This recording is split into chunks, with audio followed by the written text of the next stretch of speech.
Pada suatu pagi yang cerah, aku terbangun di tempat yang aneh banget. Langitnya ungu muda, tanahnya kayak kapas gula. Wah, ini tempat apa ya? Cantik banget. Aku berdiri pelan-pelan dan lihat sekeliling. Wah, di mana aku ya? Wah, tempatnya lucu banget.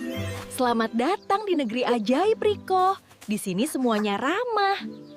Tiba-tiba, dari balik pelangi, muncul naga kecil berwarna pink. Namanya Lily. Hai, aku Nini. Mau coba awan stroberi? Boleh dong, aku penasaran rasanya. Aku kaget banget, tapi langsung ketawa. Soalnya Lily bisa ngomong. Wah, keren banget. Ingat Riko, tangkap gelembung untuk dibagi ya. Siap, aku mau bagi ke Nini.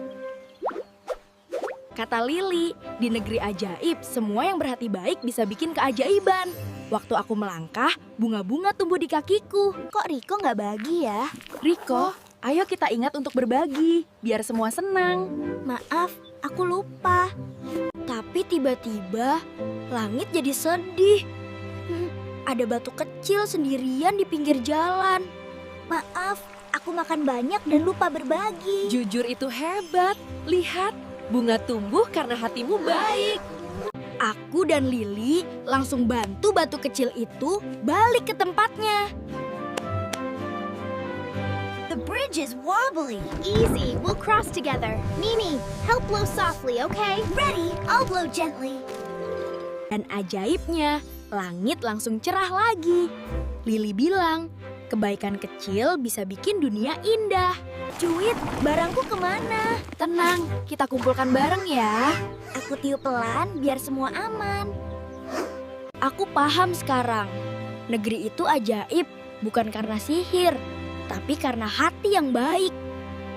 Ayo kita makan bersama, ada cukup untuk semua. Yeay, terima kasih Riko. Kerjasama membuat kebun ini bersinar. Aku dan Lily lompat di atas awan, ketawa bareng sambil lihat pelangi panjang. Kita janji akan selalu berbagi dan tolong-menolong. Iya. Kita teman selamanya. Malam itu aku pulang dengan hati hangat. Ternyata setiap kebaikan kecil adalah keajaiban. Terima kasih negeri ajaib. Aku akan ingat untuk selalu berbagi. Sampai jumpa di petualangan berikutnya ya.